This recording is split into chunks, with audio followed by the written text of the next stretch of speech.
آج کے خطبہ جمعہ میں ہم نے پڑوسیوں کے جو حقوق ہیں ان کو ذکر کیا ہے۔ رسول اللہ صلی اللہ علیہ وسلم نے سب سے پہلا پڑوسی کا یہ حق رکھا ہے کہ اس کا خیال کیا جائے، اپنے ہمسائے کا خیال رکھا جائے، اس کی ضروریات کو مد نظر رکھا جائے۔ دوسرے نمبر پر حق شفع اس کو دیا ہے۔ حق شفع سے مراد کہ جب بھی آپ نے اس گھر کو بیچنا ہے تو اس کے ساتھ آپ جو رہنے والے لوگ ہیں دائیں بائیں سامنے اور پیچھے، کم از کم ان 4 لوگوں کو ضرور اطلاع کریں کہ یہ گھر میں بیچنے لگا ہوں، اگر آپ نے خریدنا ہے تو خرید لیں، ورنہ آپ مجھے اجازت دیں کہ میں اپنا یہ گھر اس کو فروخت کروں۔ اس کے بعد بحیثیت پڑوسی تیسرا حق ہمیں شریعت اسلامیہ نے یہ دیا ہے کہ اگر اس کو دیوار استعمال کرنے کی ضرورت پیش آ گئی ہے تو اس کو ہم نہیں روک سکتے۔ یہاں میں نے ایک چیز ذکر کی ہے، کیونکہ ہمارے ہاں ایک معاشرتی حصہ داری چلتی ہے، اس کو مد نظر رکھا جائے، دوسرے پڑوسی کو بھی یہ چیز سمجھائی جائے، لیکن اگر وہ پڑوسی ایسا عمل نہیں کرتا تو شریعت نے ہمیں اس چیز سے روکا ہے کہ ہم اپنے پڑوسی کو دیوار استعمال کرنے سے روک نہیں سکتے، اس کو استعمال کرنے کی اجازت دینی چاہیے۔ اسی طرح اگر شریعت اسلامیہ نے چوتھا حق جو ہے وہ پڑوسیوں کا یہ بتلایا ہے کہ اپنی طرف سے یہ کوشش ہونی چاہیے کہ میری طرف سے میرے پڑوسی کو کوئی تکلیف نہ ملے۔ ایک اچھا ہمسایہ بننے کے لیے جو بھی میں کردار ادا کر سکتا ہوں وہ ضرور ادا کروں۔ اسی طرح شریعت اسلامیہ نے 5واں جو حق ذکر کیا ہے وہ یہ ہے کہ جب بھی بیمار ہو اس کی تیمارداری کے لیے جایا جائے۔ چھٹا حق شریعت اسلامیہ نے ہمیں یہ سمجھایا ہے کہ اگر وہ فوت ہو جائے تو اس کے جنازے میں شرکت کرنی ہے، آنے والے جو مہمان ہیں ان کے بیٹھنے کا، یعنی جو بھی اس کی ضروریات ہیں اس غم کی گھڑی میں، اس کو ہم نے ادا کرنی ہے، یہ ہمارا حق ہے۔ سیدنا جعفر رضی اللہ تعالیٰ عنہ جب اس دنیا سے گئے تو نبی علیہ الصلوۃ والسلام ان کے گھر گئے، تو گھر پہنچ کر آپ نے جو قرب و جوار میں رہنے والے لوگ تھے ان کو حکم دیا، فرمایا اصنعوا لآل جعفر طعاما، یہ آل جعفر کے لیے کھانے کا انتظام کرو، ان کو اس وقت تکلیف پہنچی ہے، غم پہنچا ہوا ہے، تو یہ پڑوسیوں کا حق ہوتا ہے کہ ان چیزوں کا خیال کیا کریں۔ اب یہ بھی ہمارے ہاں ایک رواج بن گیا، فلاں رشتہ دار، پھر اللہ معاف فرمائے فوتگیوں پر بھی ہمارے لڑائیاں ہو رہی ہیں۔ تو پہلے بھی میں نے ذکر کیا تھا، یہ 3 دن کا کھانا شرعی طور پر کہیں ثابت نہیں ہے، یہ ہم نے اپنا بنایا۔ پہلے دن کا کھانا اس حدیث میں ثابت ہے، اور جب غم کی شدت ہے، اور یہ بھی حکم رشتہ داروں کو نہیں دیا، وہاں قرب و جوار کے رہنے والے لوگوں کا حق ہے کہ اس چیز کا اہتمام کریں۔ اور اسی طرح فرمایا اگر پڑوسی میں کوئی عیب نظر آ گیا ہے، اگر ان کے معاملات میں کوئی ایسی کوتاہی آ گئی ہے تو لوگوں کو نہ بتاتا پھرے، اس محلے کو اپنا خاندان سمجھے، اس کا خیال کرے اور اپنے پڑوسی کے عیبوں کو چھپانے کی کوشش کرے۔ اسی طرح تحفہ جو ہے وہ دینے کی کوشش کرے، اور نبی علیہ الصلوۃ والسلام نے صحیح حدیث ہے، آپ نے فرمایا خیر الجیران عند اللہ خیرهم لجارہ، فرمایا کل قیامت کے دن اللہ کے بہترین پڑوسی وہی لوگ قرار پائیں گے۔ آپ کو پتہ ہے اللہ کے پڑوسی ہونے کا مطلب کیا ہے؟ کہ نبی علیہ السلام نے فرمایا جب بھی اللہ سے جنت مانگنی ہے فردوس مانگنی ہے، کیونکہ اس کی جو چھت ہے وہ اللہ کا عرش ہے۔ تو یعنی اس حدیث میں آپ فرما رہے ہیں جنت الفردوس اس شخص کو ملنی ہے خیرہم لجارہ، جو اپنے پڑوسی کے لیے سب سے بہتر ہوگا۔ بس اللہ ہمیں یہ عمل کر کے پڑوسیوں کے حقوق جانتے ہوئے مد نظر رکھتے ہوئے ہمیں جنت الفردوس اللہ سے حاصل کرنے کی اللہ ہمیں توفیق عطا فرمائے۔ سیدنا ابو رافع رضی اللہ تعالی عنہ، یہ نبی علیہ الصلوۃ والسلام کے آزاد کردہ غلاموں میں سے ایک ہیں۔ ان کے مدینہ المنورہ میں 2 گھر تھے۔ ایک گھر انہوں نے کسی ضرورت کے تحت بیچنا چاہا، تو جب آدمی گھر فروخت کرنا چاہتا ہے، کوئی چیز بیچنا چاہتا ہے، ہمیشہ اس کی طلب تڑپ ہوتی ہے اچھا کسٹمر ملے، اچھا ریٹ لگے، میری چیز اچھے داموں بک جائے۔ تو انہوں نے بھی اسی طرح دوستوں میں بات کی کہ میں اپنا یہ گھر جو ہے وہ بیچنا چاہتا ہوں. کسی دوست نے بتایا کہ آپ کا یہ گھر 500 درہم کا ہے، یعنی اگر آپ یہ گھر بیچنا چاہتے ہیں تو میں آپ سے یہ گھر 500 دینار میں خرید لوں گا. ان کو مناسب ریٹ لگا، لیکن ذہن میں نبی علیہ الصلوۃ والسلام کی ایک حدیث تھی کہ نبی کریم صلی اللہ علیہ وسلم نے فرمایا کہ ہر پڑوسی دوسرے پڑوسی کے لیے حق شفع رکھتا ہے. یعنی اگر میں نے اپنا گھر بیچنا ہے تو شریعت کا تقاضا یہ ہے کہ پہلے میں اپنے گھر کے جو دائیں جانب رہنے والا ہمسایہ ہے اس کو اطلاع کروں کہ میں یہ گھر بیچنا چاہتا ہوں، یہاں سے جانا چاہتا ہوں. تو آپ اگر یہ گھر میرا خریدنا چاہتے ہیں تو آپ خرید لیں. اگر وہ انکار کر دے تو پھر وہ پڑوسی جو بائیں جانب رہتا ہے اس کو اطلاع کرے.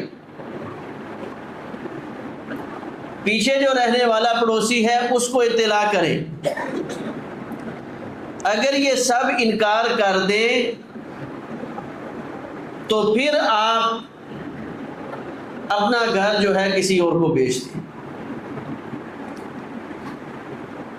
اب اتفاق سے ان کے جو ہمسائے تھے سیدنا ابو رافع رضی اللہ تعالیٰ عنہ کے، وہ نبی کریم صلی اللہ علیہ وسلم کے ماموں سیدنا سعد بن ابی وقاص رضی اللہ تعالیٰ عنہ تھے.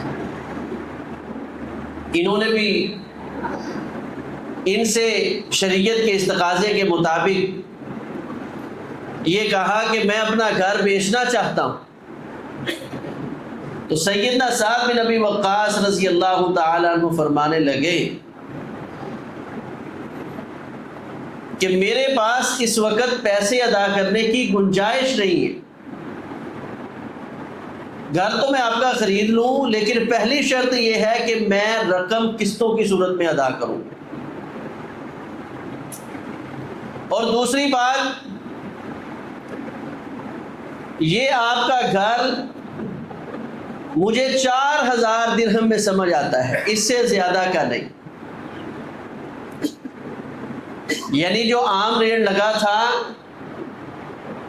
وہ 500 دینار ہے،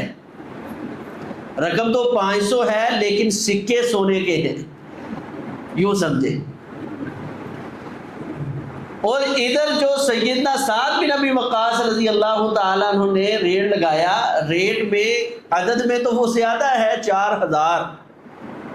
لیکن وہ سکے سارے چاندی کے ہیں. یعنی جب ان کو ہم حساب میں لے کر جائیں گے تو آدھے سے تھوڑی سی زیادہ قیمت بنتی ہے. یعنی آدھے ریٹ میں آپ کا یہ گھر خرید سکتا ہوں، میری سمجھ میں اتنے کا ہے. تو سیدنا ابو رافع رضی اللہ تعالی عنہ فرمانے لگے اگر میں نے رسول اللہ صلی اللہ علیہ وسلم کی یہ حدیث نہ سنی ہوتی تو میں آپ کو انکار کر دیتا، لیکن میں نے پڑوسی کے حقوق میں نبی کریم صلی اللہ علیہ وسلم کی یہ حدیث سنی ہے کہ پڑوسی کو حق شفع حاصل ہے، کہ سب سے پہلے اس کا انکار آپ نے انکار نہیں کیا، آپ نے اپنی سمجھ اور اپنی مجبوری بیان کی ہے. تو میں ابو رافع 500 دینار کی بجائے 4000 درہم میں، اور 4000 درہم بھی قسطوں کی صورت میں، اس معاہدے پر میں اپنا گھر بیچنے کے لیے تیار، آدھی قیمت میں، اور وہ آدھی قیمت بھی قسطوں کی صورت میں. کیوں؟ کیونکہ رسول اللہ صلی اللہ علیہ وسلم نے ہمیں تعلیم یہ دی ہے کہ اپنے پڑوسی سے پوچھیں، اس کا انکار لیں. آپ نے انکار نہیں کیا تو آپ کا حق ہے، آپ میرا گھر خریدیں. اب جس شخص نے اپنے گھر کا آدھا نقصان کر لیا ہے، اپنی قیمت کا آدھا نقصان اٹھایا ہے، پھر آپ سمجھتے ہیں یک مشت پیسے کا آنا اور قسطوں کے ساتھ آنا، قسطوں میں اس کی حیثیت کیا رہ جاتی ہے؟ یہ سارا کچھ برداشت کیوں کیا؟ کیونکہ رسول اللہ صلی اللہ علیہ وسلم نے یہ پڑوسی کا حق بیان کیا ہے۔ تو ایک تو اس حدیث میں حق شفا وہ سمجھ آ رہا ہے کہ جب بھی گھر بیچنا ہو، ہمارے ہاں تو کہتے ہیں پتہ نہیں چلنا چاہیے کہ میں یہاں سے بیچ کر جا رہا ہوں۔ پہلے جو پراپرٹی ڈیلر ہے اس کو کہا جاتا ہے جی میرے محلے میں پتہ نہ لگے میں گھر بیچ رہا ہوں۔ اس کے نقصانات بھی ہیں، یعنی آپ ایک محلے میں ایک فیملی کی طرح رہتے ہیں، باہر سے ایک شخص خرید کے آئے وہ اس مزاج کا ہو ہی نہ، سارے محلے کو آپ کی وجہ سے تکلیف پہنچ رہی ہے، شریعت اسلامیہ اس کو برداشت نہیں کرتی۔ اس لیے شریعت اسلامیہ نے یہ حق شفا، یہ اصطلاح اور ٹرم ہے، اس میں ہمسائے کو حق دیا ہے کہ اگر آپ کا سودا ہو رہا ہے اور آپ کا ہمسایہ کہے یہ گھر نہیں بیچنے دینا، تو جب تک آپ اپنے ہمسائے کو راضی نہیں کر لیتے تب تک آپ شرعی طور پر اس گھر کو نہیں بیچ سکتے۔ اچھا، یہاں یہ تو میں عام پڑوسی کی بات کر رہا ہوں، ہمارے جو معاشرے میں زیادہ مسئلہ ہے وہ حقیقی بھائیوں کا ہے، کیونکہ ہم تو اکٹھے رہتے ہیں، صرف پڑوسی نہیں ہوتے،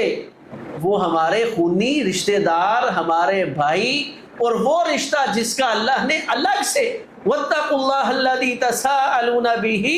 وَالْأَرْحَامَ، لوگوں اللہ سے ڈرتے رہنا، کس مسئلہ میں؟ رحم کے رشتوں میں۔ بتائیں رحم کا رشتہ سب سے گہرا کس کے ساتھ ہوتا ہے؟ رحم کا رشتہ باقی سارے رشتے دور کے ہیں، سب سے گہرا رشتہ وہ ہے جس ایک رحم سے ہم پیدا ہوتے ہیں، بہن بھائی، وہ ماں کے رحم کا رشتہ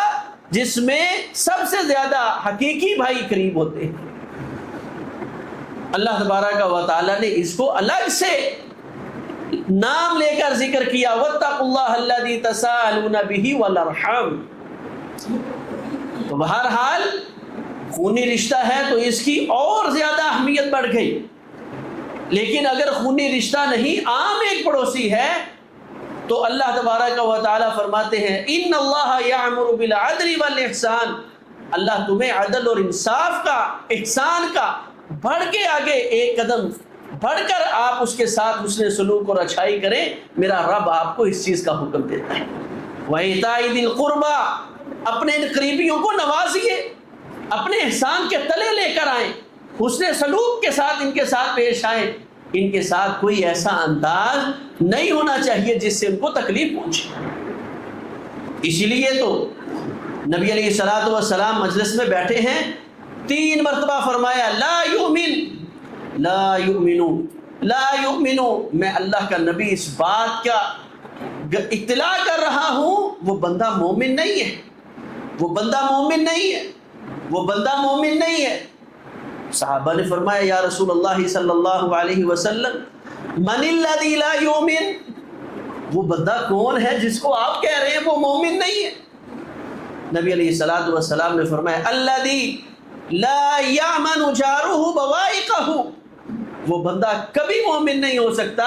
جس کی تکلیفوں سے، جس کی اذیتوں سے اس کا پڑوسی محفوظ نہیں ہے۔ اس کی زبان سے پڑوسی کو تکلیفیں ملتی ہیں، ہاتھ سے پڑوسی کو تکلیفیں ملتی ہیں، گھر کا سارا کوڑا اٹھایا پڑوسی کے دروازے کے سامنے رکھ کے آگے، ٹھیک ہے کوئی مسئلہ نہیں، یہ کوئی مسئلہ نہیں ہے۔ نبوت کی زبان سے آپ نے ایک نہیں 3 بار کہا لا یؤمن، یہ بندہ مومن نہیں ہو سکتا۔ میں دیکھوں، میں محلے میں چلتا ہوں، میرے پڑوسی مجھ سے خوش ہیں یا ان کو میں نے تکلیف اور اذیت دی ہوئی، اور نبی علیہ الصلوۃ والسلام نے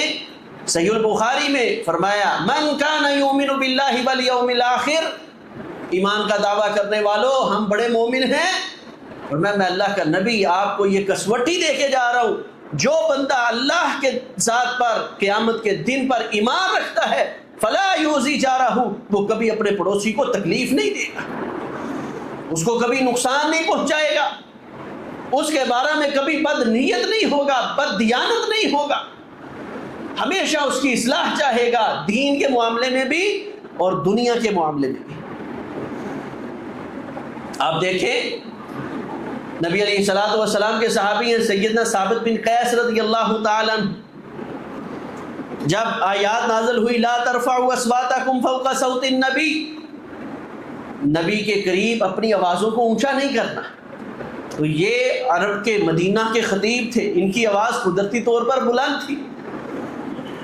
اب آگے اللہ نے یہ وعید دی تھی ان تحبط اعمالکم وانتم لا تشعرون، تمہارے اعمال ضائع ہو جائیں گے، تمہیں پتہ بھی نہیں چلے گا اگر نبی کی مجلس میں اپنی آواز کو بلند کیا۔ اب انہوں نے نبی علیہ السلام کی مجلس چھوڑ دی، گھر میں محصور ہو کے رہ گئے۔ نبی علیہ الصلوۃ والسلام نے، ان کے ہمسائے تھے سیدنا سعد بن عبادہ رضی اللہ تعالی، آپ نے پوری مجلس میں سیدنا سعد بن عبادہ کو کھڑا کر کے پوچھا، فرمایا بتاؤ ثابت مسجد میں کیوں نہیں آتے؟ ہمیں کیا سبق دیا کہ پڑوسی کے معاملے میں انسان کو اتنا باخبر ہونا چاہیے کہ وہ بیمار تو نہیں ہے، اس کے گھر میں کھانا ہے۔ نبی علیہ الصلوۃ والسلام نے فرمایا لیس المؤمن، وہ بندہ مومن ہے ہی نہیں، الذی یشبع، جس نے اپنا پیٹ بھر لیا، رات کے وقت کھانا پیٹ بھر کے جس نے کھا لیا وہ بندہ مومن نہیں ہے۔ کیوں؟ فرمایا وجارہ جائع، پیٹ بھرنا منع نہیں ہے، پیٹ بھر کے کھائیں، اللہ کی نعمتیں ہیں، لیکن اس حالت میں تو پیٹ بھر رہا ہے کہ تیرا پڑوسی بھوکا ہے۔ اتنا خیال کر، دین کا بھی خیال، دنیا کا بھی خیال، اس کو تکلیف نہ پہنچے، اذیت نہ دے، پھر یہ بندہ مومن ہے۔ اور سیدنا عبداللہ بن مسعود رضی اللہ تعالیٰ عنہ بیان فرماتے ہیں میں نے رسول اللہ صلی اللہ علیہ وسلم سے پوچھا، اے اللہ کے رسول صلی اللہ علیہ وسلم، ایو ذنب اعظم، اللہ کے ہاں سب سے گہرا گناہ کون سا ہے، سب سے سخت گناہ کون سا ہے؟ نبی علیہ الصلوۃ والسلام نے فرمایا ان تجعل للہ ندا وهو خلقک، تو اللہ کا شریک بنائے حالانکہ تو جانتا ہے کہ میرا خالق، میرا مالک، میرا رب، میرا اللہ ہے۔ ثم ای یا رسول اللہ، اللہ کے رسول اس کے بعد کبیرہ گناہوں میں، بڑے گناہوں میں جو اللہ کو انتہائی بڑے گناہ لگتے ہیں وہ کون سا ہے؟ تو رسول اللہ صلی اللہ علیہ وسلم نے فرمایا کہ تو اپنے والدین کی نافرمانی کر، اللہ کے ہاں یہ بہت بڑا گناہ ہے۔ ثم ای یا رسول اللہ صلی اللہ علیہ وسلم، اللہ کے رسول صلی اللہ علیہ وسلم اس کے بعد تیسرے نمبر پہ سب سے بڑا گناہ کیا ہے؟ فرمایا ان تزانی بحلیلۃ جاریک، کہ تو اپنے پڑوسی میں رہنے والی عورت کے ساتھ اپنا منہ کالا کرے، اللہ کے ہاں یہ سب سے گندا گناہ ہے، بڑے گناہوں میں بڑا گناہ ہے کہ میرے سے میرے پڑوسی کی عزت محفوظ نہیں ہے، میری نظروں سے اس کی عزت محفوظ نہیں ہے، اس سے گندا آدمی اللہ کے ہاں کوئی نہیں ہو سکتا۔ اور معجم کے اندر، مسند احمد کے اندر امام احمد بن حنبل رحمہ اللہ اس روایت کو لے کر آئے ہیں، سیدنا مقداد بن اسود رضی اللہ تعالیٰ عنہ اس روایت کے راوی ہیں۔ نبی علیہ الصلوۃ والسلام نے فرمایا کہ ایک شخص ان تزانی بعشرۃ نسوۃ، 10 عورتوں کے ساتھ بدکاری کرے، اور ایک شخص اپنے پڑوس میں رہنے والی عورت کے ساتھ بدکاری کرے، اللہ کے ہاں یہ 10 عورتوں کے ساتھ بدکاری کرنا ہلکا ہے اور پڑوسن کے ساتھ بدکاری کرنا اس سے زیادہ گناہ۔ اسی طرح اسی روایت میں آپ نے فرمایا کہ عام کسی کی تو چیز چرائے اور ایک اپنے پڑوسی کی چیز چرائے، نبی علیہ الصلوۃ والسلام نے فرمایا عام بندہ اس سے 10 گنا زیادہ بڑی چوری کرے، پھر بھی اپنے پڑوسی کے ہاں 10 گنا کم چوری کرنے والا اللہ کے ہاں گندا اور بدترین انسان۔ یہ 2 مثالیں آپ نے دی ہیں، بس ان 2 گناہوں کی بڑھوتری ہے نہیں، مثال یہ تھی، ایک میں نبی علیہ الصلوۃ والسلام نے حدود اللہ کو بیان کر دیا اور ایک میں حقوق العباد کو بیان کر دیا۔ زنا کرنا یہ حقوق اللہ میں آتا ہے، اور چوری کرنا حقوق العباد میں آتا ہے۔ اور نبی علیہ السلام نے ان دونوں کو ذکر کر کے یہ بیان کیا، اگر پڑوسی کے ساتھ ایسا معاملہ کیا جس کا تعلق حقوق اللہ کے ساتھ ہو یا حقوق العباد کے ساتھ ہو، دونوں صورتوں میں عام آدمی کو گناہ ایک گناہ ملتا ہے، اور پڑوسی کے ساتھ اگر وہ زیادتی کی جائے تو اللہ اس کا گناہ 10 گنا دیتے ہیں۔ اس لیے نبی علیہ الصلوۃ والسلام نے فرمایا فلا یؤذی جارہ، جو بندہ اللہ کی ذات پر ایمان رکھتا ہے وہ کبھی پڑوسی کو تکلیف نہیں دے گا۔ اور اسی طرح نبی علیہ الصلوۃ والسلام نے ایک حق اور ذکر کیا کہ اگر پڑوسی کو آپ کو چھوٹی موٹی چیزوں کی ضرورت پڑ گئی، مثال کے طور پر یہ میری دیوار ہے، پڑوسی اس دیوار پہ کیل لگانا چاہتا ہے، سیدنا ابو ہریرہ رضی اللہ تعالی عنہ نے فرمایا، نبی علیہ الصلوۃ والسلام کا فرمان ہے صحیح البخاری میں، لا یمنع جار جارہ، کسی پڑوسی کو یہ لائق نہیں ہے کہ وہ اپنے پڑوسی کو روکے، ان یغرد خشبۃ فی جدارہ، کہ اس کی لکڑی میں، اس کی دیوار میں وہ لکڑی نہیں لگا سکتا ہے، کوئی کیل نہیں لگا سکتا، کسی پڑوسی کو اس کی اجازت نہیں ہے کہ وہ اس سے روکے۔ جب سیدنا ابو ہریرہ رضی اللہ تعالی عنہ نبی علیہ السلام کی یہ حدیث بیان کر رہے تھے تو کچھ لوگوں نے نظریں اٹھا کر، نظریں پھاڑ کر دیکھا، جیسے اب ہمارے ذہن میں بھی آ رہا ہے، اچھا جی لینٹر پڑوسی نے ڈالنا ہے تو وہ میری دیوار پہ رکھے، نہیں پہلے حصہ دے۔ ٹھیک ہے، ایک مروت میں آپ ایک کام کرتے ہیں یا معاشرتی طور پر ٹھیک ہے، لیکن اس بنیاد پہ آپ روک کر نفرت کو جنم دے، اس کی شریعت اجازت نہیں دیتی۔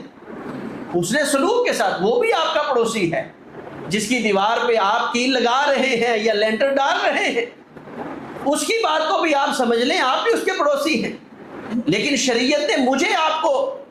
بحیثیت پڑوسی دیوار کا مالک اس کی قطعی اجازت نہیں دی کہ میں پڑوسی کو روکوں۔ جب یہ چیز بڑی معیوب لگی، آپ بھی سوچتے ہوں گے کہ لو جی یہ کیا بات، تو سیدنا ابو ہریرہ رضی اللہ تعالی نے فرمایا تمہاری رویوں سے مجھے یوں لگ رہا ہے کہ تم اپنے پڑوسیوں کو دیواروں میں اس طرح چیزیں رکھنے سے روکو گے، اللہ کی قسم اگر میرے سامنے کسی نے روکا تو میں ابو ہریرہ وہ چیز، یعنی آج کے دور میں وہ لینٹر، میں تمہارے کندھوں کے اوپر ڈال دوں گا۔ جب میرے نبی نے یہ تعلیم دی ہے تو ہم کون ہوتے ہیں اس چیز سے روکنے والے؟ ہاں، معاشرتی چیزوں کو بھی مد نظر رکھیں، اس کو بھی سمجھائیں جو یہ کام کر رہا ہے کہ بھئی معاشرتی طور پہ یہ چیزیں طے ہیں، لیکن اگر وہ نہیں دیتا تو اس سے نفرت نہیں، مخالفت نہیں، اس نے ایک معاشرتی چیز کی مخالفت کی ہے، اور میں نے روک کر میں نے دین کی مخالفت کی ہے۔ معاشرے کی مخالفت کرنا دین کی مخالفت کرنے سے ہلکا ہوتا ہے۔ تو نبی علیہ الصلوۃ والسلام نے یہ پڑوسیوں کے حقوق، یہ چیزیں ذکر کی۔ اسی طرح طبرانی کبیر کے اندر رسول اللہ صلی اللہ علیہ وسلم نے فرمایا پڑوسی کا حق ہے جب بھی بیمار ہو اس کی تیمارداری کے لیے جائے۔ ہمیں پتہ ہی نہیں ہوتا کہ پڑوسی بیمار ہے، یہ حق ہے۔ پھر فرمایا اگر وہ فوت ہو جائے تو اس کے جنازے میں شرکت کرنا اس کا حق ہے۔ اسی طرح نبی علیہ الصلوۃ والسلام نے فرمایا اگر اس کو کبھی ضرورت پیش آ جائے کسی چیز کی، حتیٰ کہ وہاں دین کے لفظ ہیں، قرض کی، ایک ہے ضرورت کی چیزیں وہ بھی نہیں روکنی، اگر پڑوسی کو کسی قرض کی ضرورت پیش آ گئی ہے تو فرمایا اپنے پڑوسی کو قرض دو، یہ بھی تمہارا حق ہے۔ اسی طرح فرمایا اگر اس کا کوئی عیب تمہارے سامنے آ گیا ہے تو اس عیب پر پردہ پوشی کرنا یہ بھی تمہارا حق ہے۔ اور اسی طرح نبی علیہ الصلوۃ والسلام نے فرمایا چھٹا حق جو ہے وہ یہ ہے کہ اس کو کبھی کبھار کچھ نہ کچھ تحفہ جو ہے وہ دیتے رہو۔ سیدہ عائشہ فرماتی ہیں صحیح البخاری میں، اللہ کے رسول صلی اللہ علیہ وسلم میں ایک پڑوسی کو تحفہ دینے کی استطاعت رکھتی ہوں جبکہ میرے پڑوسی 2 ہیں، تو میں کون سے پڑوسی کو دوں؟ نبی علیہ الصلوۃ والسلام نے فرمایا ایسے کر، اپنے دروازے سے نکل کر دیکھ جس کا دروازہ تیرے دروازے کے زیادہ قریب ہے اس کو پہلے تحفہ دے دے۔